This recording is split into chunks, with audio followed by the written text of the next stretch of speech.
Commissioners, do you have any conflicts of interest to declare? None. Very good. We'll go on to the consent agenda, which includes approving of minutes and ratification of bills. Anything anybody wants pulled out of that? If not, we entertain a motion. So moved. I'll second. Give that to Bob. All right, we have a motion and a second. All in favor signify by saying aye. Aye. Any opposed? All right, financial statements. Just really touch on a couple things. Obviously, there's no surprise. You guys know that the consumption's been down first part of the year. On the electric side, obviously with COVID going on, and the gas side, months of March and April were really warm compared to historical years, and so they've been trending lower than normal this year as well.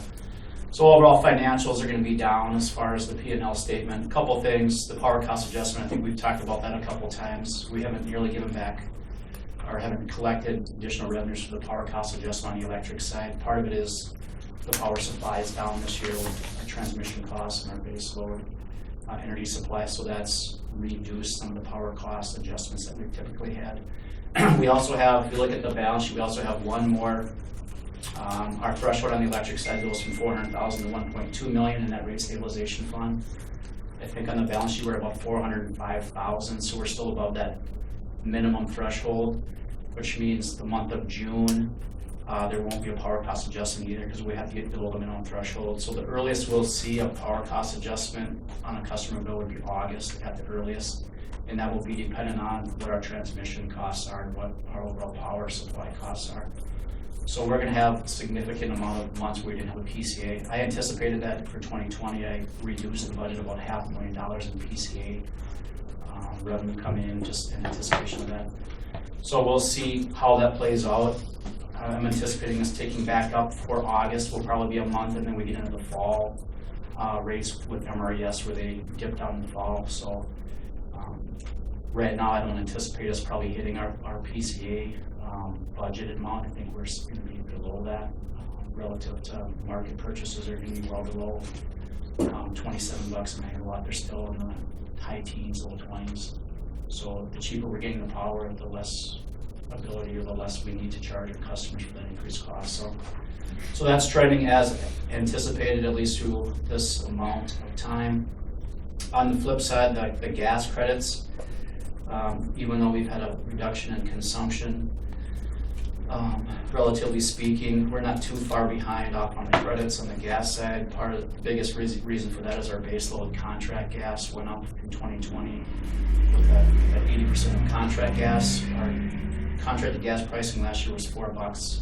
This year it's $4.50, so that adds 50 cents an MCF to every purchase that we make. So I anticipate the credits being potentially a little bit lower this year, but not in certain months, but higher in a few months, depending on how much consumption is going on. So that one's going to be really dependent on the consumption levels from that regard. So otherwise, as far as the consumption, I had sent you guys a load curve. Electricity consumption is taking back up. Obviously, hot weather has helped with increased loads. Businesses are starting to open back up, and so they're trending right now. And I just looked at this week, so they're trending right now as they typically do historically. So if things continue, I would anticipate us being at the rest of the year at 19 levels or higher. Again, when I look at the long-term forecast, it shows a hotter than normal summer anyway. We've already started having that. So if that continually happens, we could even see a little bit higher load ultimately overall. But even with the increased loads that we've seen with some of these hot days, the market prices have still been significantly low. Obviously, some of those hot months we've had, or hot days, it's been a lot of wind as well. So the MISO market is being infused with additional wind generation.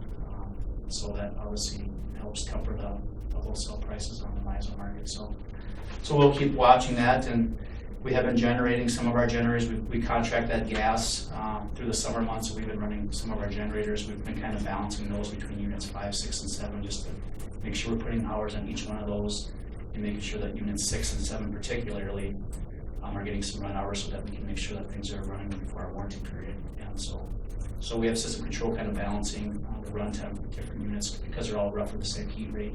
So we're not really losing any efficiencies or increasing our costs by running those 3 units. From that regard, and so otherwise things are looking pretty good for the most part. Again, consumption is going to be the driver here towards the middle of the summer here into the fall. So. Any questions, particularly anything that is concerning to the board as far as the financials or consumption?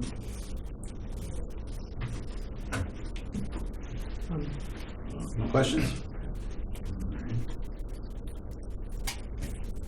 Anything else on the financials, Jeremy, that you want to cover? Nope, the other piece is that you'll notice this month for the first time we have work order stuff in there. The first couple of months, Jared didn't include it because we didn't have any work orders going on with all the things that have been happening. So, or I think maybe last month there was a couple $100 or something in there. So this month we're finally starting to get into some projects. So that's in the packet that hasn't been in the last couple of months, just to know. Good. All right.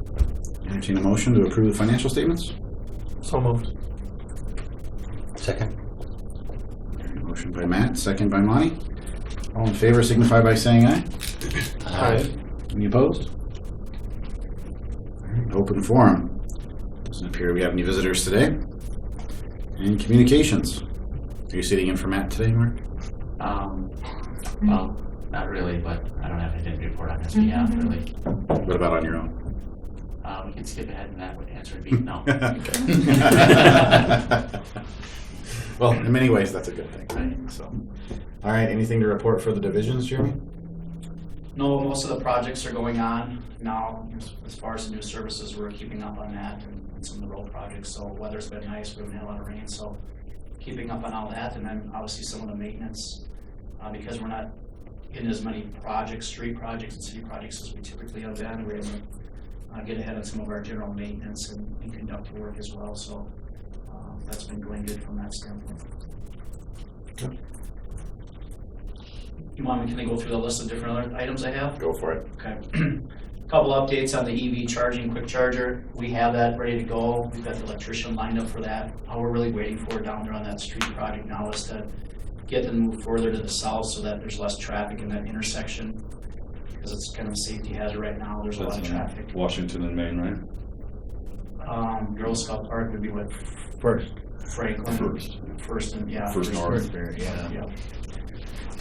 So that's one thing they're waiting on. We've got everything ready, lined up and ready to go, and all the equipment's here. It's just a matter of the traffic and getting that freed up a little bit. So when that, we're anticipating that probably will be sometime in July, maybe in July. But they wanted me to let you guys know the stuff's ready to go. Good. On that.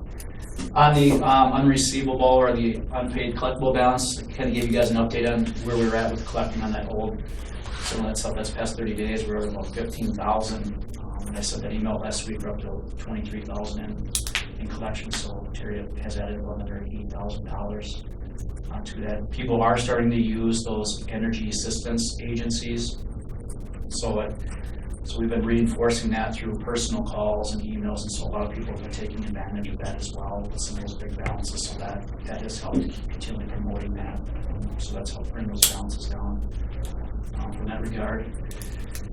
A couple other things, the continuity of operations plan I sent you. If you guys have any questions as you're reviewing that, let me know. But like I said, I will anticipate bringing that back to you guys in July for approval. It's a fairly lengthy document, but we do need to have that piece updated. If there's questions or we want to have a separate discussion about those or a workshop, feel free to let me know that. We can move that out. There's no sense of urgency, but it'd be nice just to get it adopted and move forward. Solar discussion, sent an email on some preliminary information on that. When you guys have a chance to look at your schedules, it'd be good to sit down and kind of go through all the various angles that we could run a project like that for. That's been ready for about 6 months now, 4 to 6 months. I've worked with Mark and on the legal side of things. I mean, and reach out to Brennan to get some legal questions asked. So I think we're in a position now where we really need some feedback from the board on, is this a project that you're interested in and be willing to do, and there's some different things that need to be considered. I did communicate to the EDA board today. That's kind of a that's kind of a standing topic on the agenda of where that solar project is. I did relate to the EDA board today that right now I've communicated to the board to try to get together with them and just kind of go through preliminary information to see what the next steps are. So I said I would anticipate that within the next month we have that information back on, generally speaking, where do we want to move before it comes back to the full board. So when you have a chance, I would say probably an hour, where you guys' time to go over some of that stuff. I do have a meeting scheduled with him at 8:45 tomorrow. If anybody, if another commissioner wants to join, feel free. So check your schedules. Uponor was interested in that Bright Energy Choices program, so they're going to go back and talk with their corporate people about really the big question they need to answer is, do they want to be 100% renewable free or 100% carbon free? And so they didn't have an answer to that when we talked to them, so they're going to go back and talk about the corporate initiatives and strategies. But they were very interested in the program, and even the charge of that 0.5 cent really didn't seem to bother them very much at all. So based on where they want to go, I would anticipate having them probably start the program here in July or August. That's another piece of conversation that we'll need to bring back and have part of our strategic planning is, do we want to roll out that Bright Energy's Choices program to the business sector, to all of our customers? And so just kind of keep that in the back of your mind and where you want to go. That is a fairly easy program to administer and operate, so it's not a significant staffing level of time commitment. So we can talk a little bit about that as the year kind of wraps up here on that. And then I also did put this little sheet on your guys' desk. This is kind of where the transformer insurance claim is at this point.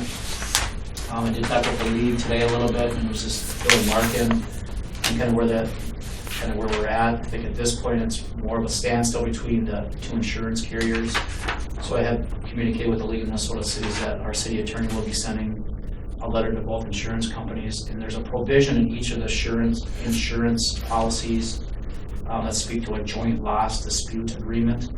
And so we're going to send a letter enacting that provision of those documents that essentially says you insurance companies need to get together, essentially pay HUC, and then fight it out in the background to get that claim settled. So the league knows it's coming, and they were not shocked about that. They anticipated that happening. But you can see kind of where we're at. The total claim was about $600,000.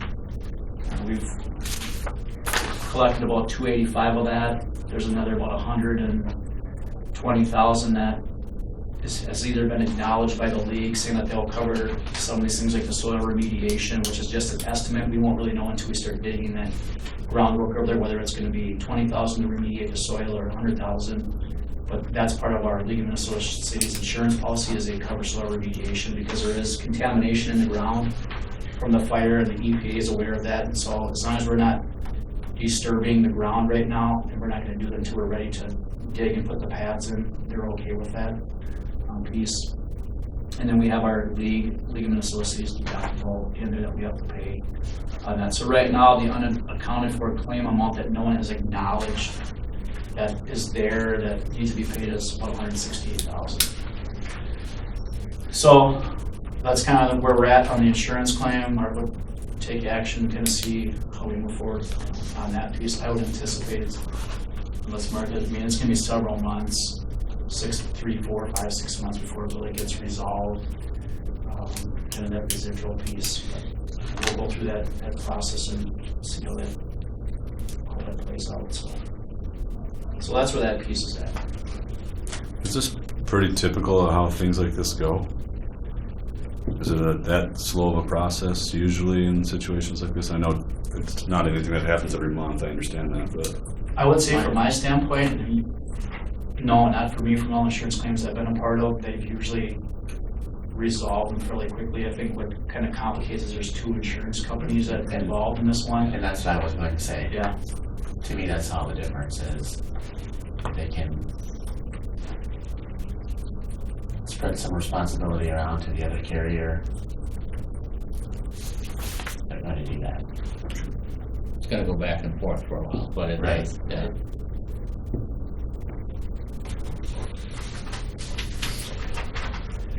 So we've been getting to the point where we just got to take some additional recourse here on that. So hopefully they can resolve it amicably before.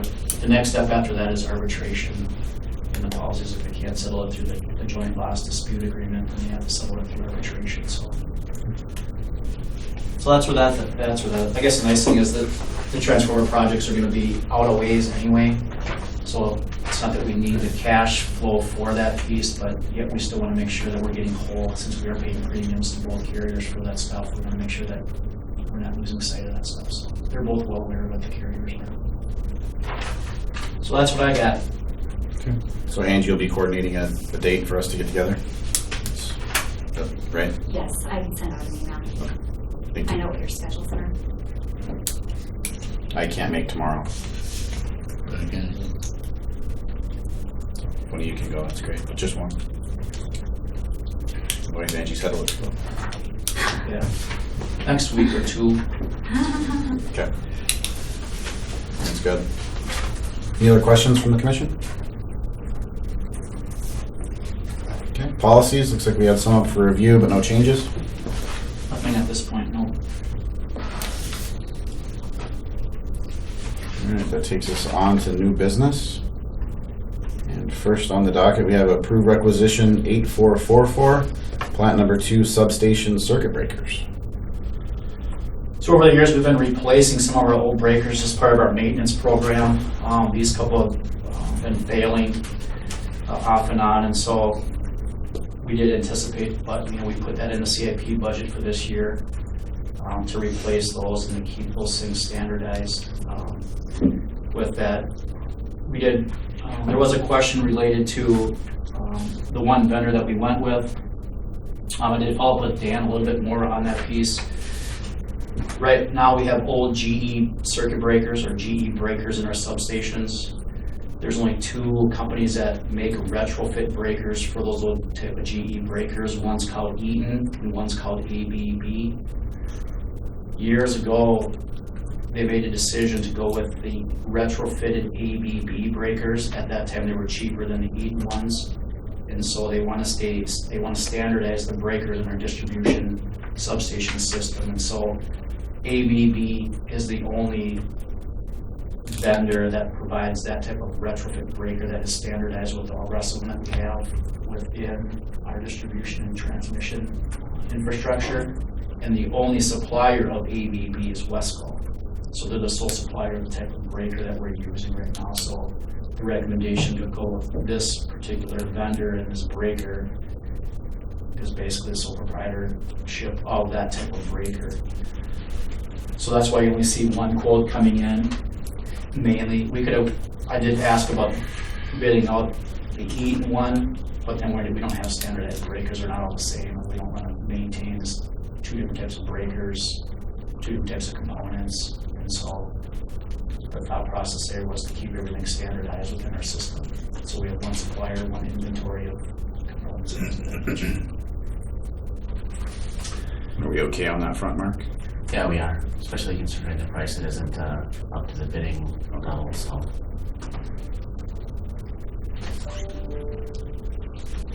Anthony, any questions? Anybody else? I'd make a motion to approve requisition 8444. I'll second. All right, motion by Matt, second by Anthony. All in favor, signify by saying aye.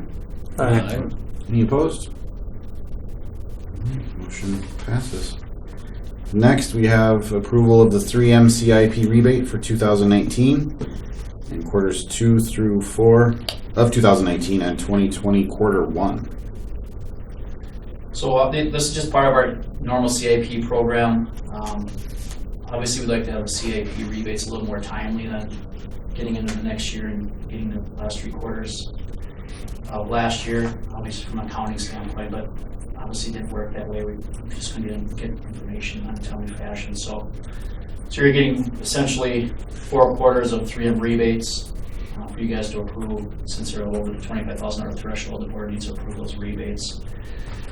As we move forward as part of the program, those 2019 rebate dollars and energy dollars are still part of the overall 2019 CIP reporting that Nick does, and we'll talk a little bit about that later. So as far as the reporting for energy savings and expenditures, those are in the right year. It's just we're not physically going to cut the check until 2020, so we can have that time frame lag there, and we're not the only ones that are in that type of role when it comes to other communities with customers that have really customized projects or large project that they just takes a while to get the documentation from suppliers and contractors and consultants working on those things.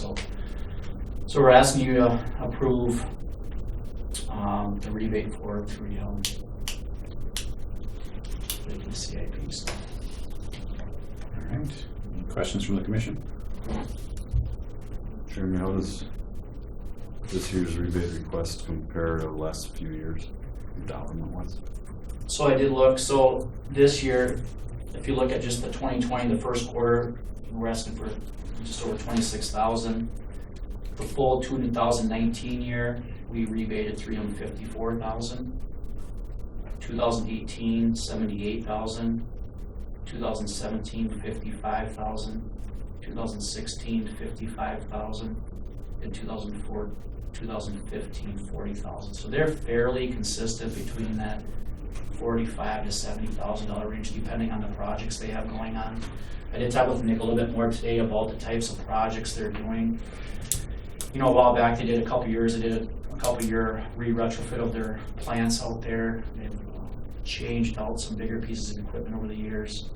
But they're getting into more what he would describe as operational and cultural savings, where they may shut off some pieces of equipment that they don't necessarily need to use, or ramp down some of the equipment if it's not, there aren't people standing there. The unfortunate part was some of those things, like pieces of equipment that you're just not taking out and replacing with a new, more efficient one, that you're just basically shutting it down, or cultural, the cultural change that they're looking to do, whereas if you're leaving offices, we're putting in sensors so it shuts lights down. Those things don't qualify for CAP dollars. So they may get internal energy savings by doing those things on their bill, but we can't account for those things through the state program. And so their projects really become down to more customized things with different pieces of equipment that they're doing. And so that'll be really dependent on, do they keep doing those types of things moving forward. They've been pretty consistent about finding some things to do to get the rebates. I would say over the last couple of years, talking with Nick, they're less concerned about the rebate dollars than they used to be. That used to be a part of, hey, does this make sense? Is this part of the payback on the projects? And so things were more timely with, hey, what type of rebate are we going to get, and how does that factor into our project? I would say he would describe it now as they're less worried about that. They're going to do the project, and then if they get some rebate dollars from HUC, that's great. And you can tell by some of the lagging on this stuff. I mean, if it's 8 months after they get rebate, they're not too concerned about that paying for the project or being a part of the overall cost of the project. And so they're less concerned about that. But if they can get something, they'll get something for that. So a lot of times he's got to sift through a lot of the projects they send us, because some things do qualify, some things don't, and he has to go through a lot of that stuff and make sure they meet the state requirements for that. But we do need them to continually do projects out there related to just our town particularly, because without a big customer like that, or a couple of big customers, we won't meet those projected efficiency goals or expenditure goals. We're certainly not getting a lot with the residential side. We don't get hardly a lot with the small general side. We do get a little bit here and there from the large general, a lot of lighting a lot of times. But in these large manufacturing facilities where you can change out big pieces of equipment, or you can do customized retrofitting things, that's where those things really add up and help us meet those goals. So we hopefully they keep doing those things up. We encourage them to find things where they can internally. Same with the HCI campus out there, they try to do some things too, but they're definitely the biggest customer that uses the rebate program. When you look at dollar and then the amount of energy savings we get, they're by far the largest customer. So hopefully they'll continually stay consistent and keep doing some things, but they are gearing more towards cultural and operational things versus actual pieces of equipment to reduce energy consumption out there. So we'll see how that mirrors up, and if the CIP program changes over time through the legislature, that may or may not have some impact too. So, any questions on any of that stuff? All right. Okay. Make a motion to approve the 3M CIP rebate. I'll second that. Motion by Monty and second by Matt. All in favor signify by saying aye. Aye. Any opposed? Motion passes. Next, we have the 2019 review of CIP. So in lieu of Nick not coming and giving a presentation, we talked about giving you guys a different format this year with a little bit more historical data, just so you guys could see how the program is running. This was the template that Marshall Utilities uses. Brad had sent me, so I thought it gives you a lot of information, at least on the state statutes, what are the anticipated or estimated goals, and then essentially what are we actually spending and what are we actually saving that can be claimed through the state's program. So when you look at really the electric division side, you'll notice the 2020 line. Those are, again, estimates based on 3-year averages. So what Nick has to do is he has to go into the system for the last 3 years and put in what we've actually spent, what we've actually saved, what types of projects created those savings. And then the system generates, here's what your minimum spending requirements should be, which if you look at 2020, they're saying to get the $5 million and 5 million kilowatt hours of energy savings, we anticipate you spending a minimum of $366,000 with an estimated spending of $463,000. Now the caveat I will say to that is when the system generates those estimated numbers for you, they're basing it on an average rebate per an average kilowatt savings calculation. Well, when you look at certain projects, a customized project will give you a lot more energy savings relative to what you're spending. Vice versa, like a bulb, you'll get very little energy savings for what you're buying an LED bulb for. And so because they're taking averages, it really is going to be dependent on what type of particular projects we have in town. And so we have customized projects, like 3M does a real customized project, and we can track and save a lot more energy savings relative to what the project cost or what we spent. Our energy savings looks better than what we're spending. If it's the opposite, where we're spending, where a lot of projects are, say, lighting, where someone's going from a TA light bulb to an LED, there's very minimal energy savings, but we're giving you a rebate of $1 a bulb or $2 a bulb. So you'll have more spending relative to the energy savings. So when you kind of look at that thing, that 2020, think of, on average, we would need to spend that type of money to get roughly that type of energy savings. And that 5 million energy savings is basically, it's telling us that's what you should try to get so that your 3-year averages is getting around the 1.5 energy savings goal that the state requires you to do the CIP process. So if you look at like 19, 18, and 17, I would say more likely that's 2017 where we were at the 4 million energy savings kilowatt hours. But you look at the overall percentages of goals, we were at 0.8 and 1.2. So the last 2 years of 19 and 18, we've met those goals. 17 was kind of bringing that average down. So what 2020 is telling us is you need to have a little bit more than 1.5% energy savings or spending to get your 3-year average around 1.5. And that's what the state looks at. They look at your 3-year program average, and then they look at what you're anticipating the next year to see if you're meeting those goals. And if you're not, they ask you, hey, why aren't you meeting those goals? Is it just not getting enough projects on the residential side? Are you not spending enough on the low income side? What's happening there? And they want you to try to rectify that. Of course, one of the conversation points with the CIP program every year is we can't force people to do energy efficiency programs. And if we're not going to increase the rebates to such a high amount that it is almost a no-brainer for a resident to put in a heater because you're paying for half of it, then a lot of people aren't going to put in a high efficiency furnace for an additional $2,000 for $100 worth of rebate. And so that's kind of some struggle now with the CIP piece. But at the end of the day, everyone's trying to meet those goals. Some communities can meet it easier if they've got more industrial and more commercial versus residential.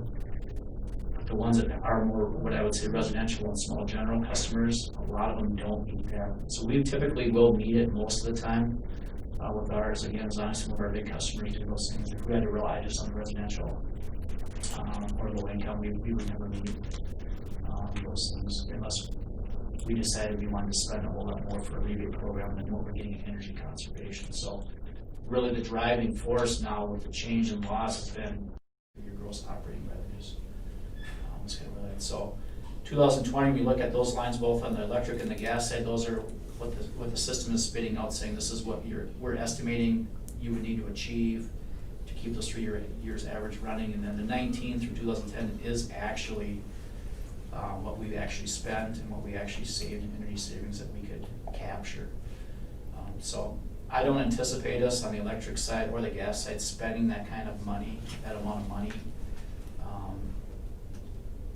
I don't even know if we'll even get to that energy savings goal, but we're not getting anywhere near spending what we actually budget every year. You guys know when we look at the budgets, we just can't get enough projects through the pipeline to meet the spending requirement on some of those, but we do a lot of times meet the energy savings goal because of these customized projects that we do. So, and the electric side usually typically is a little bit better than the natural gas side. If you look at the natural gas side, we have a little bit tougher time meeting some of those energy goals on that side just because we're unable to claim as much energy savings on the natural gas side as we do the electric. So that plays a part of it. And then what also plays a part in is the state changes their guidelines every year. So in 1 year, I'll just use a TA light bulb, or I'll use a T12 light bulb. It used to be, you used to get a significant savings that you could claim if someone was going from a T12 light bulb to an LED light bulb. Now the state has changed some of their energy efficiency calculations and have said T12 really isn't the standard anymore. Most people are using T8. And so to go from a T8 to a LED, we're giving you less energy savings that you can claim. And so every year they change the energy savings numbers that we can claim on different things. And so that also changes those things potentially of how we can capture that depending on the projects we run. So they're always setting new baselines as far as energy efficiency and equipment. So that plays a role too. But That's okay. correct. But if you don't spend the money, don't hit the percentage, at some point then we're gonna have to Right, rectify well, that. the pieces, it's, one of the conversation points that goes around is that there's never really been a major enforcement of that. Because a lot of utilities haven't been meeting it, the small utilities haven't been meeting it for years. But if you can show that you're trying to accomplish that, which has kind of been the conversation at the state, is they put these goals in here for everyone. But they also recognize that some utilities just don't have the ability to do that because of the geographic and the demographics of their community. So they come out and say, well, as long as you're trying to meet that and you're trying to promote rebate programs and you're trying to encourage those things, it's hard to mandate you and penalize you when you can't force people to do that. So that's one of the conversation points that's coming around with this latest CIP change in the program that they're calling the EGO Act, that they were originally going to try to get through in regular session. It didn't go pass through. They tried bringing it back in the special session. It really didn't go through. But there was some concerns by a lot of different parties on trying to create a broad brush for everyone when we know that just isn't realistic for some people. They talked about the 3-year time frame of allowing the commissioner to then have the authority that if a utility isn't meeting a 3-year average or trying to do that, of having them work with those utilities to figure out a plan of how they can accommodate that. One of the pieces on the spending side that's been brought up is we can meet the 1.5% spending goal because we'll just increase the rebates. So instead of giving $1 light bulb, we'll give $3 a light bulb, but then you're not getting the energy savings. So you're spending way more money than what you're getting in energy savings, and that they don't like that either because that really isn't the intention, just to spend money to not get the energy savings. And so there's always been that struggle between providing an expenditure goal or a spending goal, but trying to achieve what you really want to, which is energy conservation, so that we can reduce the amount of new infrastructure, generation facilities, and things of that nature. So there's kind of that struggling piece between different parties there. For us particularly, we're pretty good at meeting those goals, so it's not as big of a heartburn for us typically here as it is for a lot of other people, whether it's investor-owned utilities or not. And they've talked about anything increasing the spending limits or energy savings goal for investor utilities, because they're already, a lot of those utilities are at 2%, but they've got large industrial and large businesses that they can meet those energy savings goals with the customer classes that they have where it's something to scan, So that's kind of the packing order is, yep, energy savings, then we'd like you to at least spend that amount, but if you can get to the energy savings, that seems to be where the comfort goal is at this point.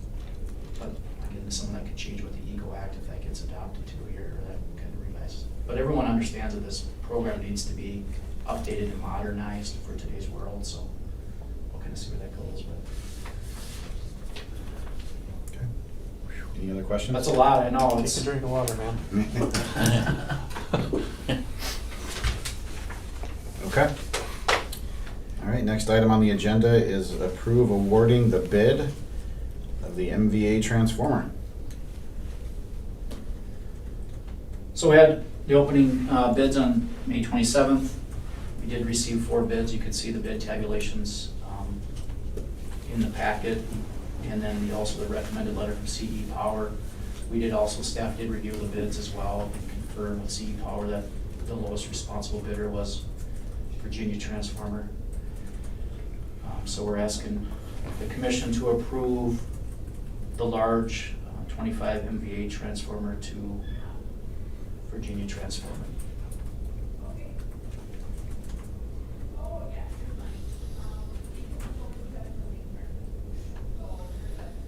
We're familiar with the company, Yep, they're a really local company up north. Yep, so their product, I've talked to CE Power, all the products in here are consistent as far as, the caveat was everyone is at some point, they've had a problem with their transformer, whether it's Delta Star, whether it's Virginia. If you've worked in that business, sometimes not everyone's flawless, but they're all quality products. They all work well, they all have similar load loss, and so they were comfortable for Virginia Transformer. Build time. Build out time, 30 to 34 months, I think, roughly. They're all about the same. Okay. Yep, That's kind of where I was going with that. yep. Okay. So again, I think we're looking at sometime these things being shipped in probably the winter.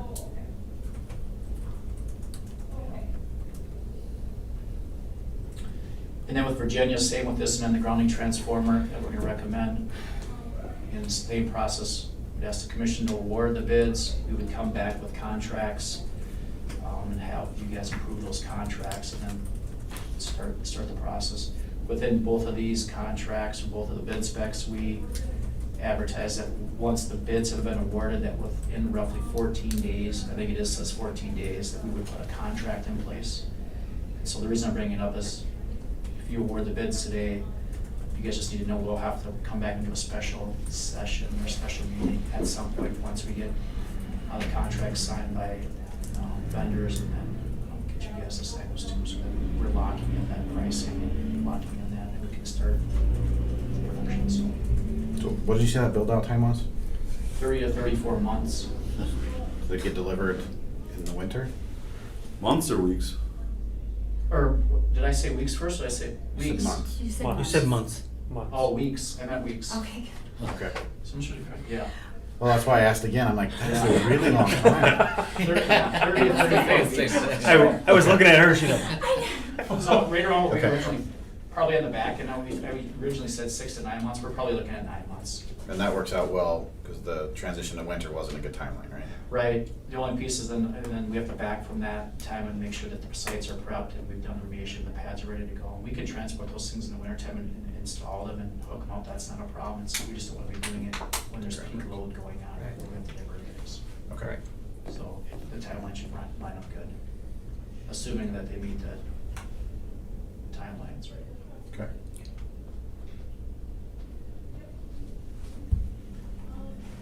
I'd make a motion to approve awarding the bid for the 25 MVA transformer to Virginia Transformer.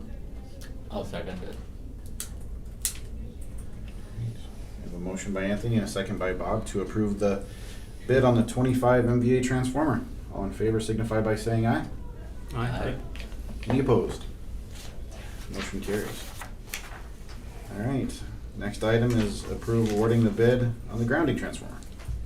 So this was the other advertisement for bid we sent out. We sent them out separately so that we could get bids separately for those things. In talking more with CE Power and Dan on the grounding transformer, you know, when we originally, I told you that was gonna be one that would maybe optional if we wanted to put that in now or later. In talking with those guys about that, they really said if you're doing the project, you might as well put it in now. Because you need another grounding transformer in your system right now. We only have the one grounding transformer up at Hutch substation, which is up here by Kimberly Park. The big concern I want to make sure I'm relaying to you guys was that if we don't put that grounding transformer up here and we have a fault somewhere in our system, how they describe it is the fault's going to go back to the path of least resistance, right? So it's going to shoot back and it's going to potentially hit one of our other transformers. So it could knock out our downtown substation or could knock out our Hutch substation versus it grounding into the transformer up there and moving out. So I should have, it's really not an option in my mind.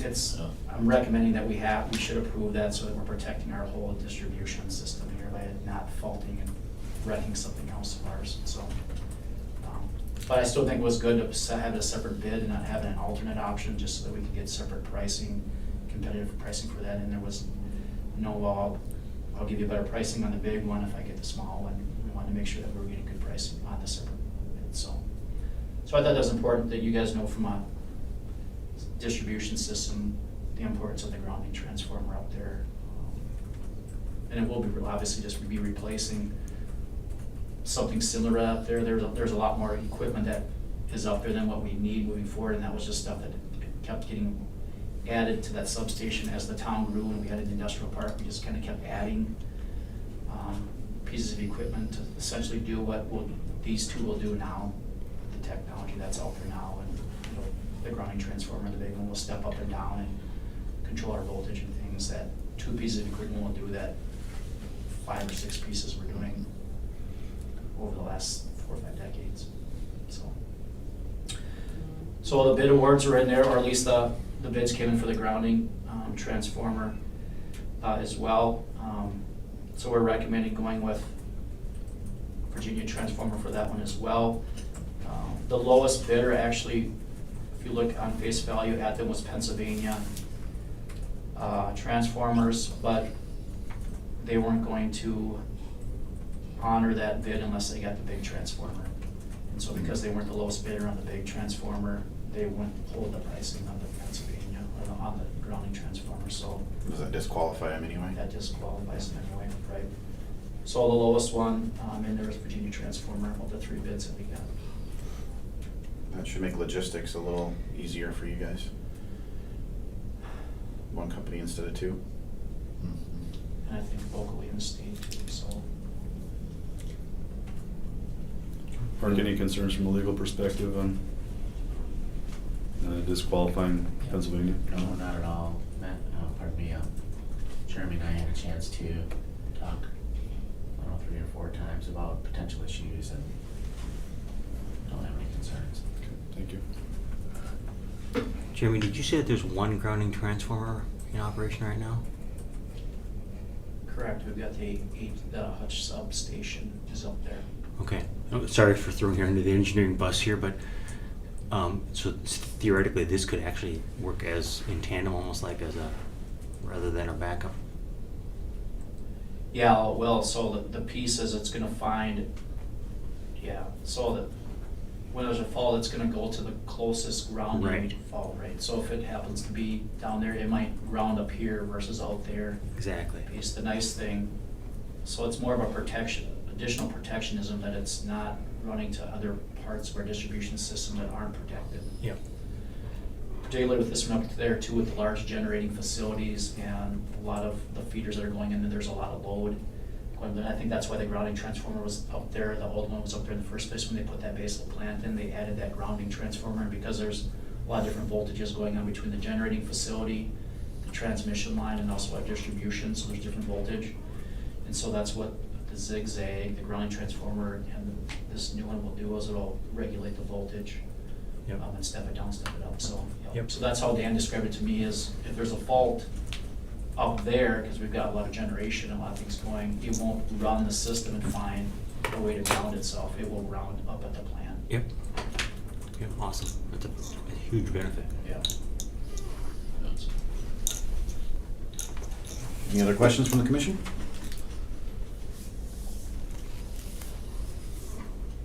No? Anyone care to make a motion? I'll make a motion to award the bid for the grounding transformer to Virginia Transformer. Second. We have a motion by Bob and second by Anthony to approve the bid to Virginia Transformer on the grounding transformer. All in favor signify by saying aye. Aye. Any opposed? All right, the last item on the agenda for today is our preparedness plan regarding COVID-19. So as kind of mentioned, the board action form, the governor issued executive order 2074, and essentially what it means for us is it basically states in there that in addition to having non-critical employers put together a preparedness plan, that if the state comes in and says, hey, we want to see what you're doing to combat the effects of COVID and particularly your employees and how you handle those, this executive order also extended it to critical employers. And again, we're a critical employer up here, just as the city's a critical employer. So they're asking critical employers to also adopt a plan. What's really unclear, like I mentioned, is it doesn't say to what level to adopt it or who can adopt it. But I just thought it's easier since we were meeting today and it's before the June 29th time frame, that it's just as easy to have the board up here adopt a preparedness plan. That way if something changes down the road or another executive order comes out where there's some guidelines saying, hey, no, we want elected bodies to approve these things now, we've already got it covered and we don't need to come back in front of the board for that. So, but we're basically using the templates that were out there with the league, and the city has used the same template for that to make sure we have the components in there that are related to the executive order. So what I would say is this piece really goes in tangent with the other memos that we've sent out here. It goes in tangent with the continuity plan.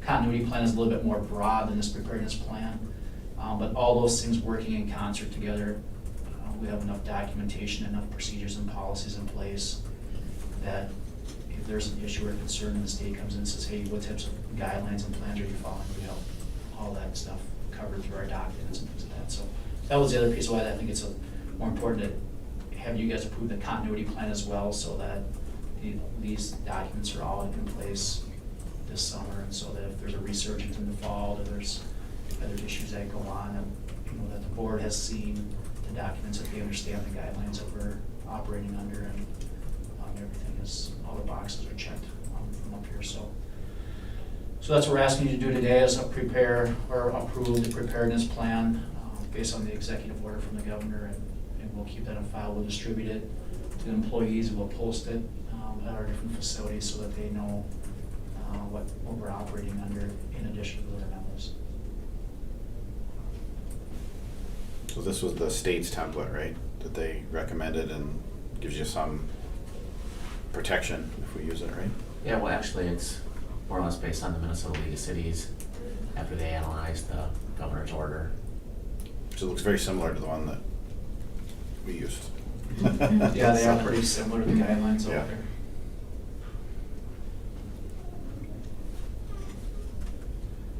Any other questions on the preparedness plan or putting in place? For me. Move to approve. Second.